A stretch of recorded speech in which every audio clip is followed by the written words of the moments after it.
Welcome to CBT News with Jim Fitzpatrick. Good morning, everyone, and welcome back to CBT News. Thanks so much for joining us today. The scramble of rescheduling the nation's top auto shows continues. The North American International Auto Show announced that the Detroit Auto Show will be moving to the fall of 2021. The change of schedule marks the second time the show has been rescheduled. The original date of the auto show was in January, but was moved to June to take advantage of better weather for outdoor activities such as autonomous demonstration.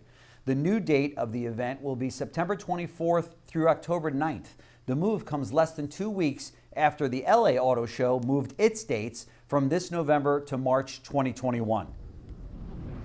Royce is preparing to dip its foot into the EV waters. The move comes as over 20 city centers across the globe have made intentions to ban diesel and gasoline-powered vehicles by 2030. The luxury automaker says they plan to launch the first all-electric Rolls-Royce within the next decade. Electric startups are being blocked by Detroit automakers from copying Tesla's model. Last week, Michigan legislation was introduced to a bill that would prohibit any manufacturer other than Tesla selling cars to customers without a dealer as an intermediary. The bill would also prohibit the automakers from owning and operating service and repair facilities. The bill is awaiting a vote which should come in the next few days. Coming up next, the real Wolf of Wall Street, Jordan Belfort. This segment brought to you by Elite.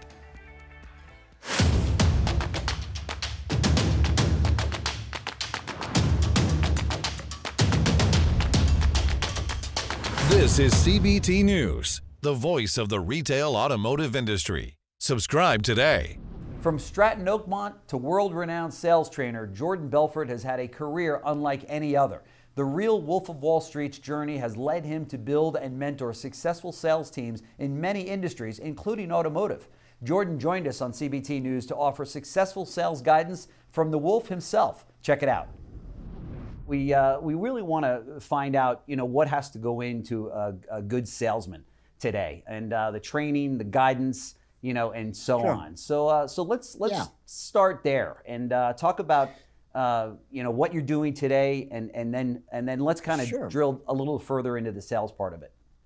Sure. Yeah. So basically, actually, what I'm doing today is I actually both recruit for companies. I recruit sales for companies come to me to essentially help them scale their sales force. Auto dealers, computer companies, software, you name it, you name it, everyone, pharmaceutical, right? So I source salespeople, and this is the important part. So it all kind of goes together with what you said, because you brought up a few different things. You said, you recruit people, you train them. How do you find them? What's a good salesman like? How do you know? And the truth is, it all comes together. So what happens is, if you imagine the perfect sales force. How do you grow the perfect sales force? Where does it start, right? Right. Well, obviously, it starts with finding the right people, garbage in, garbage out. That's right. To some extent. Now, obviously, you could take people who are not particularly talented in sales. I shouldn't say obviously, but you can take people who are not particularly talented, and using a system I created called the straight line, you could take those people and make them very good. You'd be kidding yourself that you can make a terrible salesman, make them the best ever. So it's not about that. It's about going up 1 or 2 levels with training. So, what I did with my company, Stratton, many, many years ago, I was, back in the 90s. I took a lot of very average kids and turned them into world-class closers, right? But they also had a certain personality type that I was looking for. So they had certain sort of, I would say predispositions, certain tells, a certain innate skill set, not developed yet. And I could also take the ones that really were not innately talented, but I tried to get the ones who were most talented. Why not, right? Right. But then the key is then you got to train them, and that's really where it's very crucial. So what happens, I know I have a lot of clients who are auto dealers right now, and I hire their salespeople, and I deliver them trained, right? Right. The problem is that if you just go out and source a salesperson and you put them in an auto delership, I'm going to keep it to auto because this is an auto, right? It's an auto-centric podcast, right? That's right. Okay, the turnover is ridiculous. It's like 75%. That's right. It's insane. That's right. Because if you put someone in a job that they're not trained to do, the chance of them succeeding are really slim. They're just really, really slim. That's and right. it's very difficult to see before you hire someone, really who's going to work out, who's going to not. So what I've been able to do, and which is why this works so well, is I find people. I actually have a psychometric model over all these years that we've developed, millions of dollars invested in a psychometric model. What does it look for?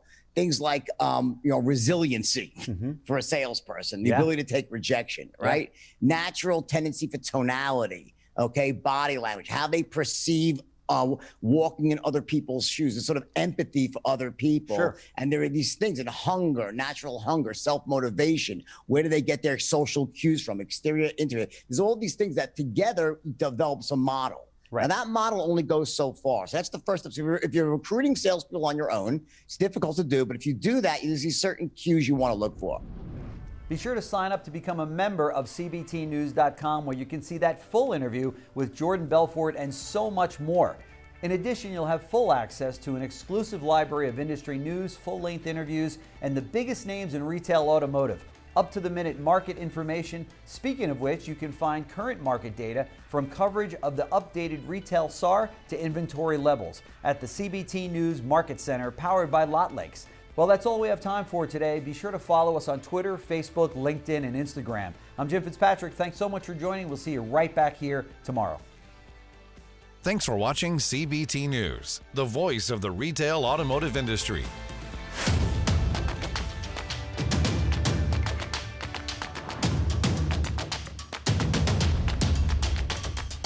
This is CBT News, the voice of the retail automotive industry.